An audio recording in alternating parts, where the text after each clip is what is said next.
بسم اللہ الرحمن الرحیم۔ معزز ناظرین، قانون دوست کے ساتھ میں ہوں افتخار گل خان، ایڈوکیٹ ہائی کورٹ۔ رشوت ستانی ہمارے معاشرے میں ایک عفریت کی طرح سرایت کرتی جا رہی ہے۔ سرکاری اہلکار عام افراد سے مختلف ہیلے بہانوں اور چائے پانی اور خرچہ کے نام پر رشوت طلب کرتے ہیں اور ان کے جائز کاموں میں بھی روڑے اٹکاتے ہیں۔ یاد رہے کہ تعزیرات پاکستان کی دفعہ 161 اور انسداد رشوت ستانی ایکٹ کی دفعہ 2 زیر دفعہ 5 کے تحت رشوت ستانی ایک ناقابل ضمانت جرم ہے۔ اگر آپ سے کوئی اہلکار رشوت طلب کرتا ہے تو آپ متعلقہ ادارے کے ذمہ دار کو بمائے ثبوت درخواست دے سکتے ہیں۔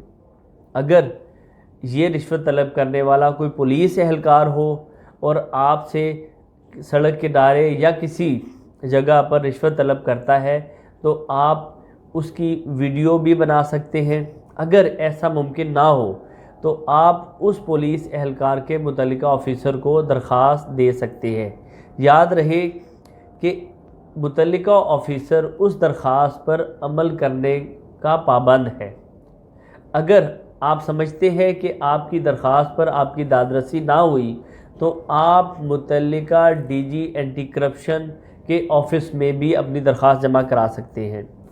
ڈی جی اینٹی کرپشن آپ کے تمام ثبوتوں کو ملحوظ رکھتے ہوئے ایک ریڈ ٹیم تشکیل دیں گے اور وہ ریڈ ٹیم آپ کے دیے گئے ٹائم کے مطابق وہاں پر چھاپہ مارے گی۔ یاد رہے کہ عدالت عظمیٰ نے اپنے فیصلہ 2017 میں تمام متعلقہ عدالتوں کو واضح ہدایات جاری کی تھی کہ ایسے تمام عناصر جو رشوت ستانی میں ملوث پائے گئے ہیں ان کی ضمانتیں نہ لی جائیں۔